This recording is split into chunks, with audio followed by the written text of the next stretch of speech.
तो आज का जो टॉपिक है वो सुनने में बड़ा सिंपल लगता है पर है बहुत पावरफुल। आइडिया ये है, सिर्फ 1 साल का फोकस आपकी पूरी जिंदगी बदल सकता है। 1 साल बस? हाँ, बस 1 साल।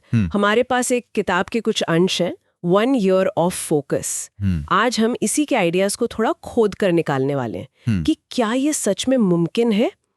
मतलब 365 दिन की लगातार मेहनत, क्या वो वाकई जिंदगी की दिशा बदल सकती है? और ये आइडिया इसलिए इतना पावरफुल है क्योंकि ये ज्यादा मेहनत करने की बात नहीं करता। अच्छा, ये लगातार और एक ही दिशा में की गई मेहनत की ताकत की बात करता है।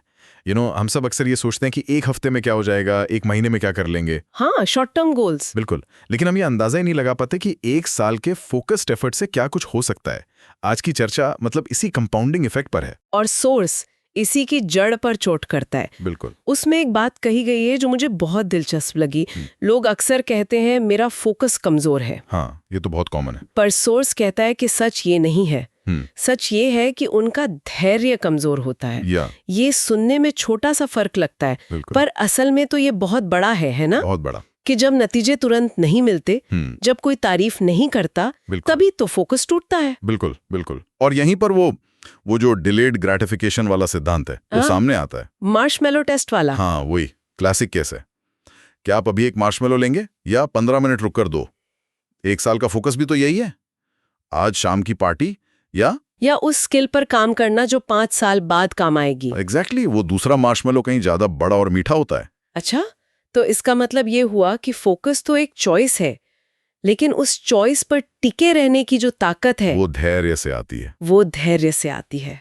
एकदम सही।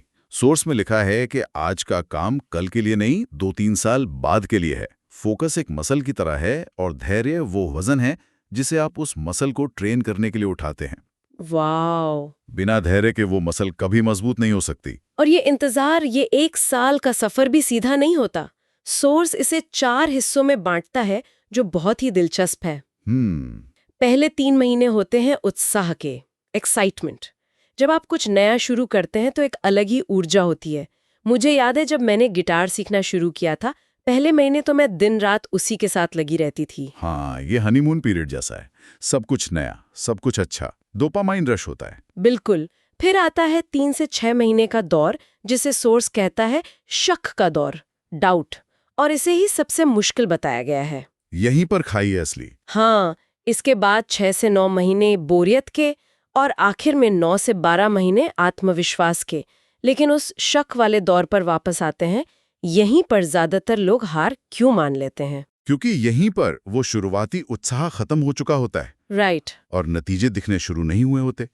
आप मेहनत तो रोज कर रहे हैं, पर उसका कोई सबूत नहीं है, कोई तारीफ करने वाला नहीं, कोई बताने वाला नहीं कि आप सही रास्ते पर हैं। ये वो साइलेंट मेहनत वाला दौर है। हाँ, अदृश्य मेहनत का दौर, जहां आपको सिर्फ अपने अनुशासन के दम पर टिके रहना होता है। और मुझे लगता है कि आज के सोशल मीडिया के जमाने में ये और भी मुश्किल हो गया है। आप चुपचाप यहाँ मेहनत कर रही हैं और इंस्टाग्राम पर कोई अपनी ओवरनाइट सक्सेस की कहानी डाल रहा है। अरे, आपने बहुत सही पॉइंट पकड़ा। उस वक्त अपने रास्ते पर टिके रहना ही असली लड़ाई है। ये बाहरी शोर ही तो धैर्य का सबसे बड़ा दुश्मन है।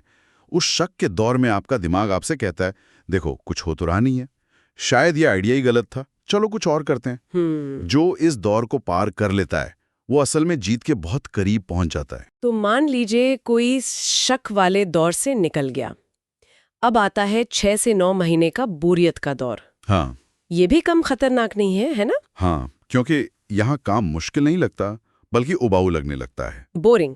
रोज सुबह उठकर वही काम करना, कोई नया चैलेंज नहीं, कोई ड्रामा नहीं। यही वो पॉइंट है जहां लोग सोचते हैं शायद मुझे कुछ और नया, कुछ एक्साइटिंग ट्राई करना चाहिए। जबकि असल में ये बोरियत इस बात का संकेत है कि आपका सिस्टम काम कर रहा है। एग्जैक्टली। आपने एक आदत बना ली है। महानता इसी बोरिंग रूटीन को बार बार दोहराने में छिपी है। ये एक दिलचस्प नजरिया है। मतलब बोरियत को दुश्मन नहीं, एक सिग्नल की तरह देखना चाहिए कि आप सही रास्ते पर हैं। सही कहा।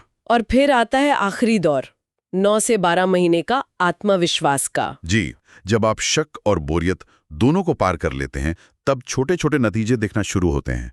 और असली आत्मविश्वास इस बात से आता है कि आपने पिछले 9 महीने खुद से किया हुआ वादा निभाया है। आप खुद पर भरोसा करने लगते हैं। हाँ, और ये भरोसा फिर आपके काम में भी दिखता है, जिससे नतीजे और बेहतर होते हैं। ये एक पॉजिटिव साइकिल बन जाता है। सही बात है। और इसी फोकस को लेके एक आम गलतफहमी भी है जिससे सोर्स दूर करता है। लोग सोचते हैं कि फोकस का मतलब है अपनी सेहत खराब कर लेना, 18-18 घंटे काम करना। हाँ, नींद छोड़ देना। लेकिन सोर्स कहता है स्मार्ट फोकस लॉन्ग टर्म के लिए होता है, हीरोइक नहीं। इसका क्या मतलब है? इसका मतलब है कि आप एक मैराथन दौड़ रहे हैं, 100 मीटर की स्प्रिंट नहीं। हीरोइक एफर्ट एक दिन चल सकता है, एक हफ्ते चल सकता है, लेकिन 1 साल तक नहीं। आप थक कर सब छोड़ देंगे। बर्नआउट। बर्नआउट फोकस का सबसे बड़ा दुश्मन है। बिल्कुल। स्मार्ट फोकस का मतलब है एक प्राथमिकता, एक क्लियर रूटीन और एक स्थायी गति जिसे आप 365 दिन तक बनाए रख सके। सही बात है। लेकिन सोर्स में एक कॉन्सेप्ट है जो सुनने में थोड़ा हीरोइक लगता है पर शायद है नहीं। ये 1 ईयर मॉन्क मोड। ये क्या चीज है? सन्यासी बन जाना है क्या? से शुरुआत कर रहे हैं। अच्छा। इसका मतलब है कि उनके पास बार बार ब्रेक लेने या कैजुअल प्लानिंग की लग्जरी नहीं होती। उन्हें 1 साल के लिए अपनी सोशल लाइफ और फालतू के मनोरंजन को सीमित करना पड़ता है। लेकिन क्या ये थोड़ा ज्यादा एक्सट्रीम नहीं है? अपनी सोशल लाइफ को पूरी तरह से कम कर देना, कहीं इसका उल्टा असर ना हो जाए, अकेलापन या और ज्यादा बर्नआउट? ये एक बहुत वैलिड सवाल है और सोर्स यहाँ सीमित करने की बात करता है, खत्म करने की नहीं। ओके। इसका मतलब ये नहीं कि आप दोस्तों से मिलना ही बंद कर दें। इसका मतलब है कि आपकी पहली प्राथमिकता आपका मिशन है। आप हर वीकेंड पर 4 पार्टियों में जाने के बजाय महीने में 1 बार जाते हैं। ये एक स्ट्रेटेजिक सैक्रिफाइस है। सोर्स कहता है कि ये जिंदगी से 1 साल का लोन लेने जैसा है। वाह, जिंदगी से 1 साल का लोन लेना, ये सोचने का एक बहुत ही पावरफुल तरीका है। ताकि बाकी की जिंदगी आप अपनी शर्तों पर जी सकें। और जब ये लगातार मेहनत 1 साल तक चलती है तो उसका असर कमाल का होता है। सोर्स में एक बड़ी कमाल की बात कही गई है। वो कहते हैं कि जब आप 1 साल तक रोज 2-3 घंटे चुपचाप काम करते हैं और फिर अचानक आपको कोई बड़ा मौका मिलता है तो बाहर वाले उसे किस्मत कहते हैं। Wow, how lucky. हाँ, ये तो होता है। पर वो किस्मत नहीं, कंपाउंड कंसिस्टेंसी है। बिल्कुल। ये ठीक वैसा ही है जैसे कोई बांस का पेड़ लगाता है। 4 साल तक जमीन के ऊपर कुछ नहीं होता, आप बस पानी देते रहते हैं। आपको शक भी होता है कि कुछ हो भी रहा है या नहीं। हाँ, और फिर 5वें साल में वो कुछ ही हफ्तों में 90 फीट तक बढ़ जाता है। बाहर से देखने वाले को लगता है कि ये रातों रात हुआ, पर असल में वो 4 साल की अदृश्य मेहनत का नतीजा है। यही है मेहनत का कंपाउंडिंग इफेक्ट। ये बहुत ही बढ़िया उदाहरण है। और इस कंपाउंडिंग का असर सिर्फ बाहरी नतीजों पर तो नहीं होता है ना? नहीं, सबसे बड़ा असर तो अंदरूनी तौर पर होता है। कैसे? 1 साल बाद आपकी पहचान बदल जाती है। आप खुद को एक ऐसे इंसान के तौर पर देखने लगते हैं जो मुश्किल काम कर सकता है, जो वादे निभाता है। आपकी आदतें बदल जाती हैं और आपका आत्मसम्मान वो वापस आता है। इसी से जुड़ा एक और गहरा विचार है सोर्स में। ये कहता है कि इस प्रक्रिया में आपका अहंकार भी टूटता है। ये कैसे होता है? अहंकार तो सफलता से बढ़ता है ना? ये एक दिलचस्प सवाल है। अहंकार तब बढ़ता है जब आपको तुरंत तारीफ मिलती है, लेकिन जब आप उस शक और बोरियत वाले दौर से गुजरते हैं जहां आपकी मेहनत किसी को दिखती नहीं, आपको नजरअंदाज किया जाता है। हाँ, तब आप बिना किसी बाहरी वैलिडेशन के काम करना सीखते हैं। आपका काम आपकी पहचान बन जाता है, लोगों की तारीफ नहीं। सोर्स की एक लाइन है, जो आदमी बिना तालियों के काम कर लेता है वो तालियों के लायक बन जाता है। वाह, ये तो दिल पे लगने वाली बात है। इसका मतलब सबसे बड़ा बदलाव ये आता है कि आप खुद पर भरोसा करना सीख जाते हैं। निश्चित रूप से। और जब आप खुद पर भरोसा करने लगते हैं तो आप ना बोलना भी सीख जाते हैं। हाँ, ये भी एक जरूरी पॉइंट है।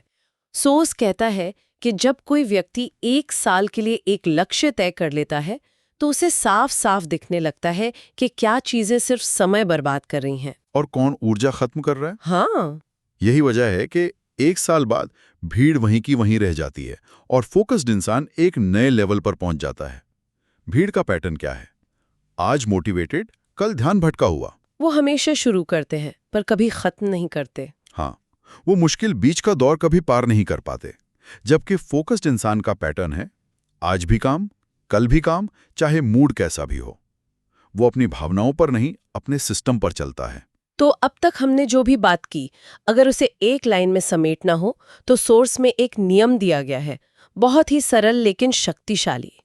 वो कहता है, अगला 1 साल सिर्फ वही काम करो जो अगले 10 साल को मजबूत बनाए, बाकी सब शोर है। एक फिल्टर की तरह काम करता है। हर फैसला लेने से पहले अगर ये सवाल पूछा जाए तो प्राथमिकताएं अपने आप साफ हो जाती हैं। बिल्कुल, क्या ये चीज मेरे आने वाले 10 सालों को बेहतर बनाएगी? अगर जवाब हाँ है तो उसे करो, अगर शायद या नहीं है तो वो सिर्फ शोर है। मतलब ये नियम आपको शॉर्ट टर्म लालच से बचाकर लॉन्ग टर्म विजन पर टिकाए रखता है। बिल्कुल, ये सिर्फ काम के बारे में नहीं है, ये तय करने के बारे में है कि आप अपना सबसे कीमती रिसोर्स, अपना समय, अपनी ऊर्जा और अपना ध्यान कहाँ लगा रहे हैं। तो इन सभी विचारों का निचोड़ यही है कि 1 साल का अनुशासित फोकस वाकई जिंदगी बदल सकता है, लेकिन इसकी 3 शर्तें हैं। पहला, आप अपनी भावनाओं से ऊपर उठकर लगातार काम करें। दूसरा, आप धैर्य रखें, खासकर उस मुश्किल शक वाले दौर में। और तीसरा, आप एक ही मिशन पर टिके रहें और बाकी सब शोर को नजरअंदाज करें। एकदम सही।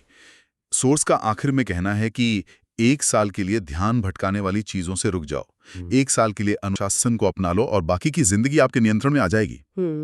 और यहाँ एक सोचने वाली बात है जिसे हम आज यहीं छोड़ सकते हैं। हमने इस पर तो बात की कि 1 साल के फोकस के बाद इंसान अंदर से कैसे बदलता है, उसकी सोच, उसका आत्मविश्वास, उसकी आदतें सब बदल जाती हैं। बिल्कुल।